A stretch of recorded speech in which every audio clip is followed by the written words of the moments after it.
రాష్ట్రంలో ఉన్న యువతకు ఏ విధమైన ఉద్యోగ ఉపాధి అవకాశాలు కల్పించకుండా కూటమి ప్రభుత్వం వారిని పూర్తిగా మోసం చేసిందని, ఎన్నికల ముందు ఇచ్చిన ఏ ఒక్క హామీని కూడా కూటమి ప్రభుత్వం నెరవేర్చలేదని వైఎస్ఆర్సీపీ పిఠాపురం నియోజకవర్గ ఇన్ఛార్జ్ వంగ గీత విశ్వనాథ్ విమర్శించారు. ఎన్నికల మేనిఫెస్టోలో చెప్పిన విధంగా నిరుద్యోగ యువతకు ఇచ్చిన హామీలన్నీ కూటమి ప్రభుత్వం నెరవేర్చాలని డిమాండ్ చేస్తూ రాష్ట్ర వైఎస్ఆర్ కాంగ్రెస్ పార్టీ పిలుపునిచ్చిన యువత పోరు కార్యక్రమంలో భాగంగా కాకినాడ కలెక్టరేట్ ఎదుట నిర్వహించిన నిరసన కార్యక్రమానికి పిఠాపురం నుంచి పార్టీ ఇన్ఛార్జ్ వంగ గీత విశ్వనాథ్ ఆధ్వర్యంలో పిఠాపురం నియోజకవర్గ పార్టీ కార్యకర్తలు, నాయకులు, అభిమానులు, నిరుద్యోగ యువత భారీ ర్యాలీగా తరలివెళ్లారు. పిఠాపురం పట్టణం మహారాజా కోట ఆవరణలో గల వైఎస్ఆర్ కాంగ్రెస్ పార్టీ కార్యాలయం నుండి మోటార్ సైకిళ్లు, కార్లపై భారీ ర్యాలీగా బయలుదేరి వెళ్లారు. ఈ ర్యాలీని వంగ గీత విశ్వనాథ్ జెండా ఊపి ప్రారంభించారు. ఈ సందర్భంగా వంగ గీత విశ్వనాథ్ మీడియాతో మాట్లాడారు. వెంటనే ఉద్యోగాలు ఇస్తామని, ఒకవేళ ఇవ్వలేకపోతే మొదటి నెల నుంచి కూడా నిరుద్యోగ వృత్తి ఇస్తామని, అనేక రకాల అవకాశాలు కల్పిస్తామని చెప్పి ఈ సంవత్సర కాలంలో వాలంటీర్స్ తీసివేయడం జరిగింది.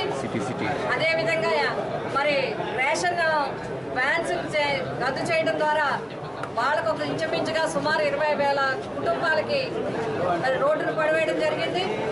అలాగే బ్రాందీ షాపులు కానీ ఇతర షాపుల్లో కూడా కొంతమంది యువకులు పనిచేసే వాళ్ళని కూడా వేల మందిని రాష్ట్ర వ్యాప్తంగా తీసివేయడం జరిగింది. ఇవే కాకుండా ఇంకా చాలా వాటిల్లో కూడా మళ్ళీ వేస్తామని చెప్పి మరి చాలా మందిని నిరుద్యోగుల్ని మళ్ళీ కుటుంబాలని రోడ్డును పడవేయడం జరిగింది. డిఎస్సి కూడా కాంట్రవర్షియల్ అయ్యింది. అదేవిధంగా ప్రభుత్వ ఉద్యోగాలు వెంటనే ఏ నెల కా నెల ఎప్పటికొచ్చిన వేకెన్సీస్ అప్పటికి ఇస్తామని చెప్పి ఇప్పటి వరకు ఇవ్వలేదు. కాబట్టి ఇవన్నీ కూడా వెంటనే చేయాలని, నిరుద్యోగ భృతి ఏదైతే ఉందో ప్రతి నిరుద్యోగికి 3,000 చొప్పున ఏదైతే ఇస్తామన్నారో 2024, 25, 26 2 సంవత్సరాలకి కూడా నిరుద్యోగులందరికీ చెల్లించాలి. ఉద్యోగ అవకాశాలు వెంటనే ఇవ్వాలి. నియామకాల భర్తీని వెంటనే చేపట్టాలని చెప్పి వైఎస్ఆర్సీపీ తరఫున మేము కోరుతా ఉన్నాం.